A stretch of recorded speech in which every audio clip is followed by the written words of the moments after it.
What's up, Bills Mafia? So how did the Buffalo Bills offense do in 2023? Well, I got the report card, and that's coming next. But before we get to that, let's get to that intro. This is PZ Music.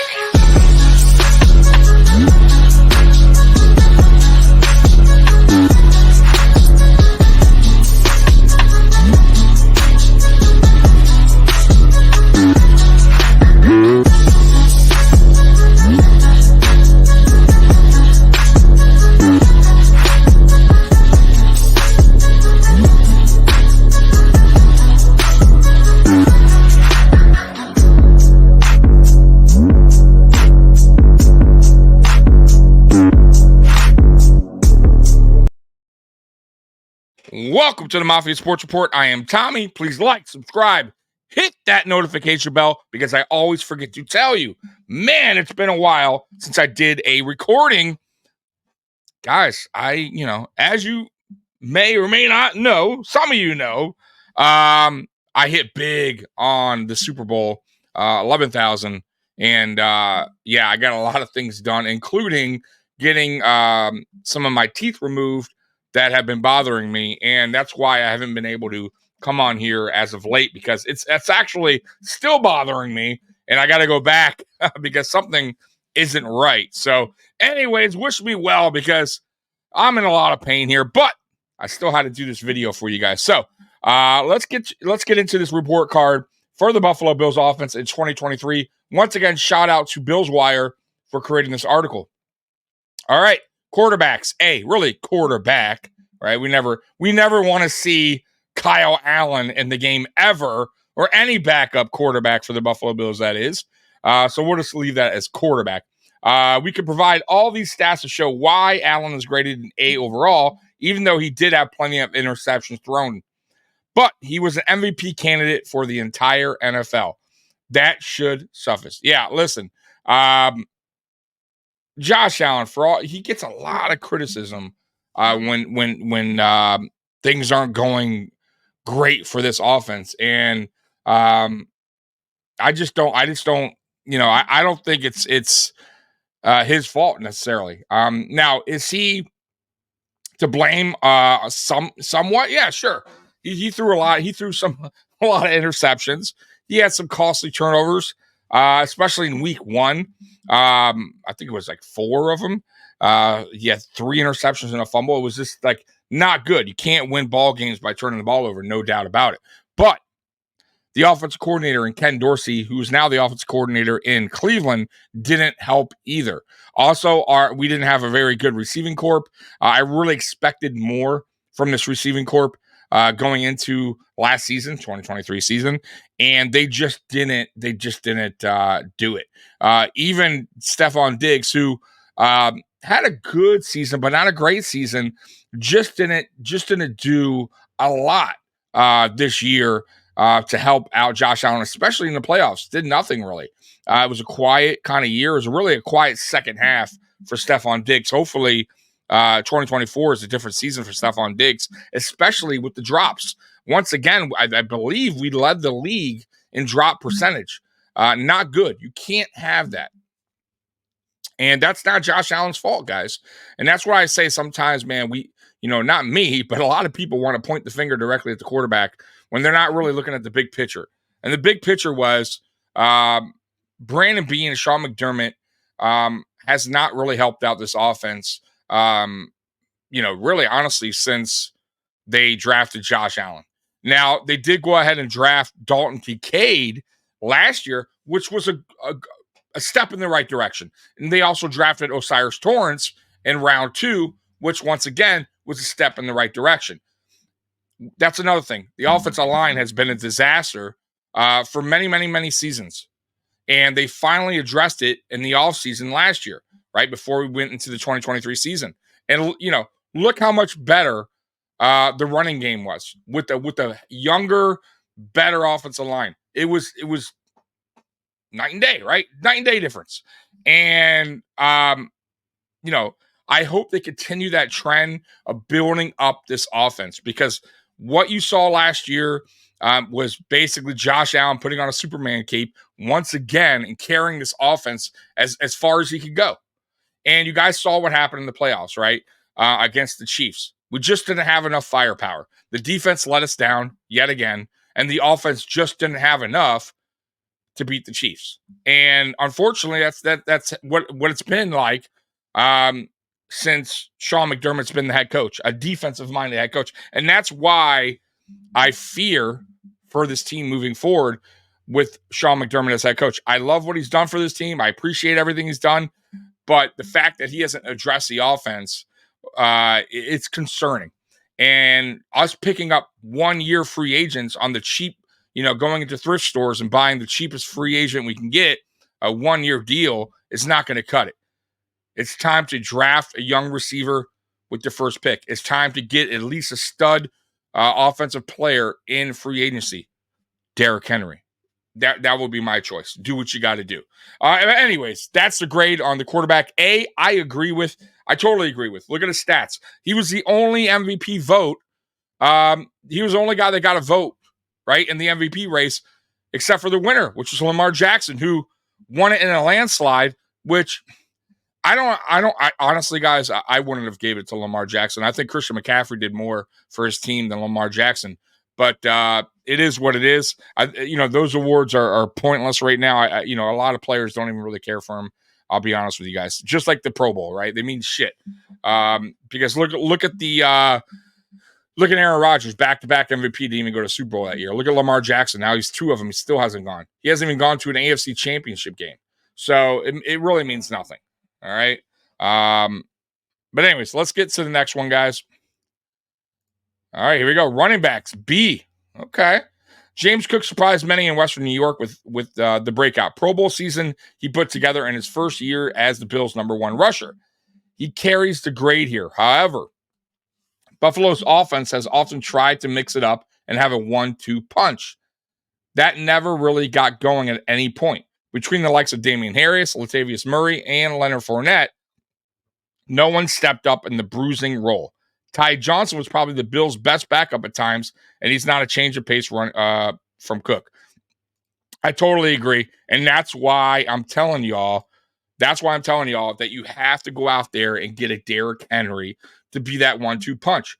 James Cook is very light. Okay, he's not a runner that runs in between the tackles very well. He's also not very good at pass protection. That's why sometimes he's out of the ball game when we're in passing situations, because he cannot protect Josh Allen. He's not a good pass protector. Short yardage. He's not good at short yardage. He's not good when we're near the goal line. That's not what he does best. And we need that. Now, Latavius Murray, I thought earlier in the season, we should have got him going more. But as you saw as the season went on, Latavius Murray started to show his age, unfortunately for him. Right? He really slowed down. Leonard Fournette, don't forget about him. He was a free agent guy sitting on the couch waiting for a team to call. We gave him, I think, 2 opportunities, and we winded up cutting him anyways during the playoffs for a punter who never punted for us. Made no sense. It really made no sense. I'll be honest with you guys, made no sense doing that, especially when you're going to go with your punter anyways, who, by the way, terrible decision, punted terrible in that game. Sam Martin, that is.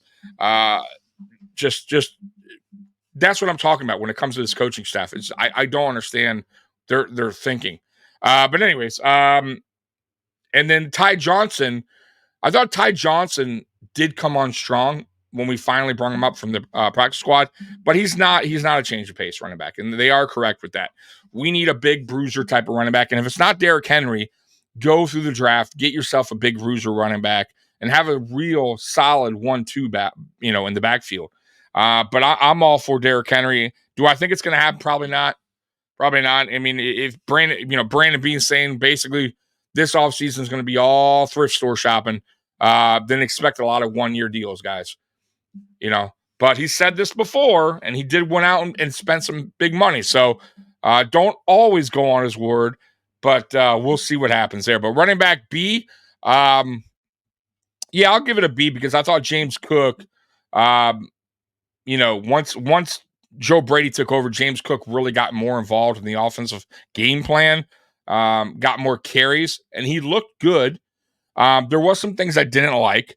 a lot of drop passes. Once again, I go back to the drop passes that the Buffalo Bills offense led the league in drop percentage this year.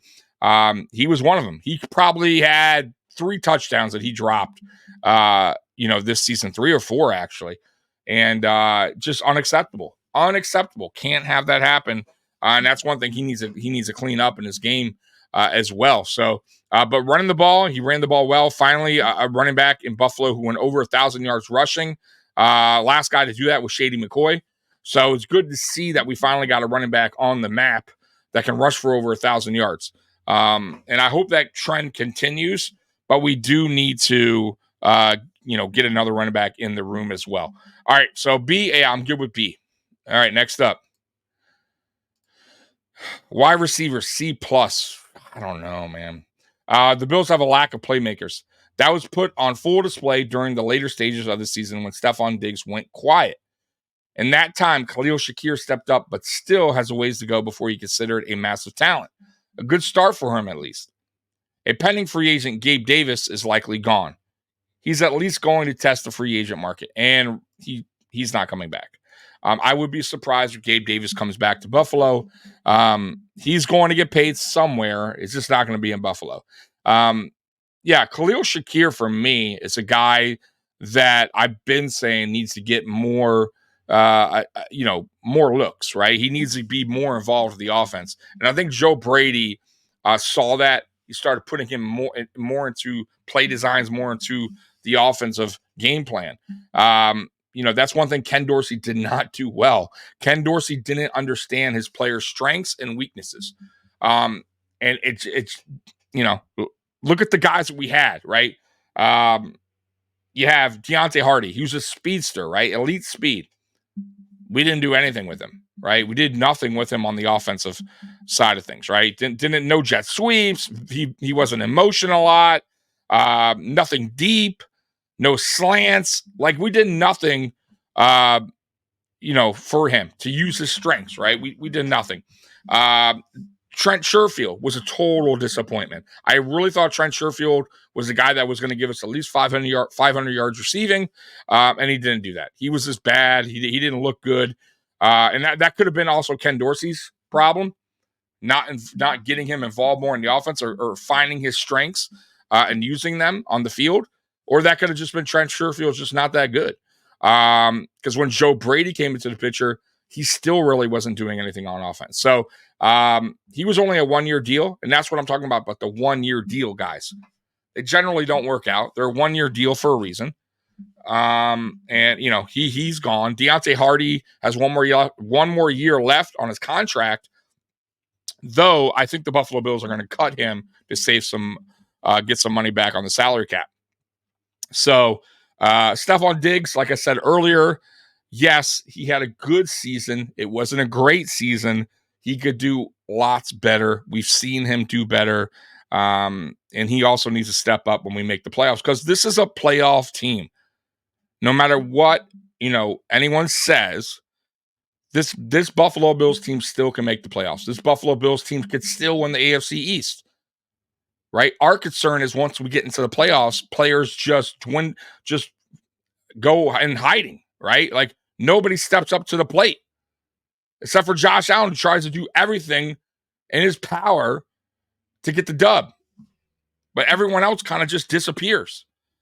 So we'll see. We'll see what happens. But yeah, Stephon Diggs, I'm hoping, man, because the thing with Stephon Diggs is too, I got to tell you, I really feel like the passion and love for this team, not football. I don't want you guys to get that twisted. The Buffalo Bills. I'm talking about the Buffalo Bills. I feel like Stephon Diggs' passion, his love for the team is gone. Is totally gone. And I'm not saying he doesn't like Josh Allen, right? I'm not saying he doesn't love Josh Allen. They're not friends. I'm not saying that. I'm just saying the team in general, the leadership, Sean McDermott, even Brandon Beane, right? Just the team in a whole. I just don't think he cares for it. Like if he got traded tomorrow, he could give two shits, right? He doesn't care one way or the other. And by the way, he's not going to be traded because we're not going to eat $30 million in cap. So he's staying. But I just hope that he could somewhere, somehow find that passion and love for the team again. Because I'm telling you guys, it does make a difference. He's still going to do his thing, but hopefully he gets that passion back that he once had when we first got him in 2020. Go back, look at his film, 2020, 2021. Those were great seasons for him. 2022 even, great. But you saw what happened at the end of 2022, right? Okay, it wasn't good. You left the locker room early, left his teammates behind in the playoff loss. Him and Sean McDermott weren't seeing eye to eye. The whole mini camp situation. Sean McDermott calling him out, saying he's missing practice when he was at practice, but didn't want to say it because they got into a fight and he sent him home. Like, guys, it's like a rocky marriage right now between Stephon Diggs and Buffalo Bills. That's what it is. It's a marriage. It's they're starting to hate each other, right? But yet they're living under the same roof. I'm just saying. You ever see what's that movie called? War of the Roses, right? War of the Roses is a couple. They bought a big house and they don't want to leave the house, right? Because they want that house so bad, right? And then they just start fighting each other because they're under the same roof. That's Stephon Diggs and the Buffalo Bills right now. All right. And if you haven't seen that movie, go watch it. War of the Roses. Great movie. All right, next up. Tight ends, B. By the way, I'm going to go back to that grade. Wide receiver C+, I'm going to give it a C. I mean, I know it's not much of a difference, but I'll say C. Everybody else but Stephon Diggs, who really, once again, like I said, didn't really show up in the playoffs and really had a bad second half of the season. Yeah, I mean, the only reason I'm going to keep it as C is Khalil Shakir. He was a massive, the way he played down the stretch, left me with the C because I might have said D plus. Anyways, tight ends B. This I don't agree with, by the way. By the end of the 2023 season, Dalton Kincaid looked like a first-round rookie that's going to be a good NFL player. But if we're grading this out of based on the entire season, he was a slow burn. And on top of that, that was maybe only one game where the Bills successfully got both Kincaid and Dawson Knox involved in the offense. It was terrible. Terrible, terrible, terrible. And sorry, I didn't get to show you guys all that. But anyways, the 12 personnel that Ken Dorsey and Sean McDermott tried to push early on in the 2023 season did not work. Didn't work, made the offense stale. And maybe Joe Brady this offseason will try it again. And maybe they'll have more time in camp and get it right. Or maybe they don't go back to 12 personnel at all. But when Dawson Knox and Dalton Kincaid were on the field, it was not good. It was not good. Dalton Kincaid ran short underneath routes. We didn't really get him going. Dawson Knox, once again, with all the drop passes. Dawson Knox gets injured yet again, right? Our guy that we're paying like $14 million a season for, one of the top tight end money, isn't doing much. He hasn't been doing much. That's 2 years in a row since he's been paid that he's been injured, no show, drop passes. And that's a real reason why they went and got Dalton Kincaid. Let's be real. We traded up, got rid of a fourth round to go up 2 spots. And I love Dalton Kincaid, by the way. I think Dalton Kincaid is going to be one of the better tight ends in the league years to come, right? It's going to probably take him another year or two to get to that status, but he's on his way. You saw it when Dawson Knox went out, when he got injured. But when Dawson Knox returned, you saw Dalton Kincaid's numbers dwindle down because they were trying to figure out how we can use both. And I don't know what they're going to do moving forward. I hope they figure it out. But Dalton Kincaid's the guy.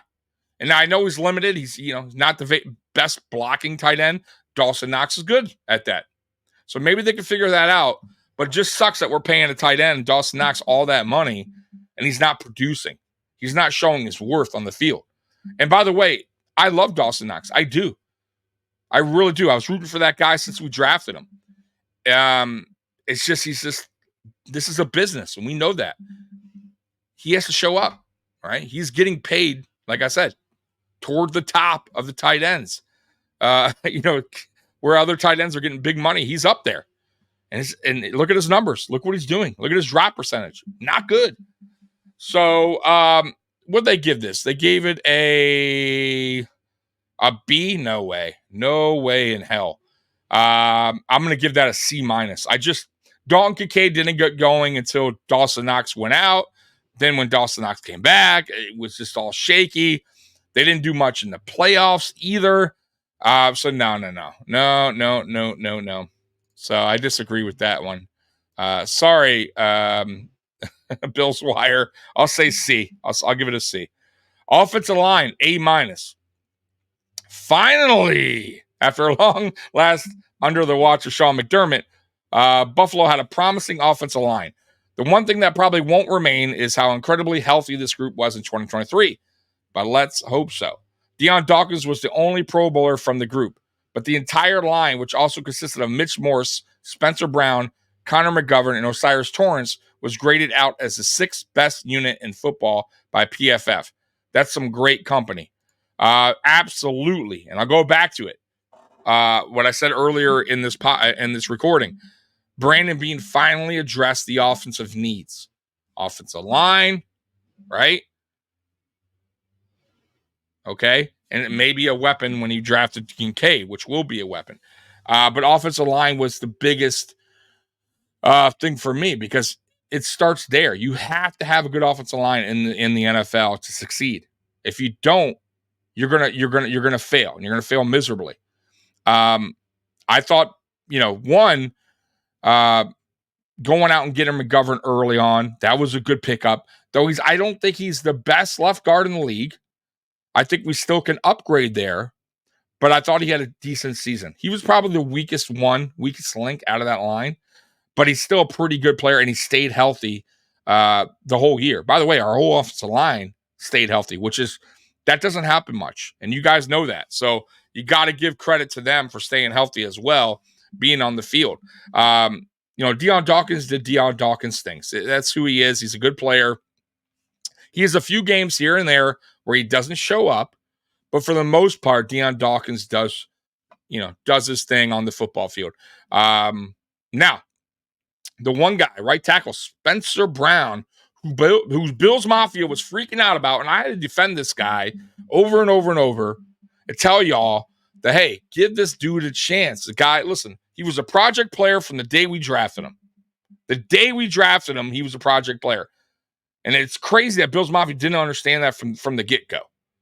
He wasn't supposed to even start year one, but since our right tackle was so terrible, we wound up putting him in there, right? So he's kind of like learning on the go, right? How to play that position really to the NFL-wise, like NFL standards, because you got to remember in college, I think he was a basketball player, and then they pushed him to the offensive line. Later on, he's tried out football. So he was a late bloomer in the football scene, right?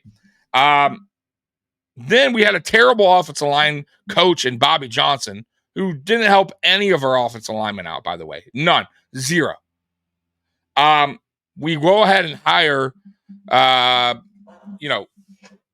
the offensive line coach. I can't believe I'm farting his name right now, brain farting his name right now. Oh, Cromer. We went out and get Cromer, who's one of the best offensive line coaches in the game. Guess what? Well, Spencer Brown got hurt, back surgery. Didn't get to do the one-on-ones. Didn't get any mini camp. Didn't get any training camp. Got nothing. And I'm talking about 2022. Well, he didn't have the greatest season. 2023 came around, fully healthy, got to work with Cromer. I told you guys, let's see what he does with a full all season, healthy, training with Cromer. Let's see how he does, because I think he can do better. And look how good he was this year. He really was good. I think he is our most improved player from last year. Like by miles. Like honestly, guys, he is our most improved player. He was the one player that I think that almost everyone was like, he's the biggest question mark on the offensive line, and he wasn't. It was McGovern who wound up being probably the weakest link on that team. Osiris Torrance. I told y'all, draft that dude. I was screaming at since March this is the guy the Bills should draft round 1. We got lucky he fell to round 2, guys. He is going to be a problem for defenses as seasons go on. He's only going to get better. And I'm so glad that Brandon Beane drafted him. And he was damn good. By the way, he made rookie All Pro.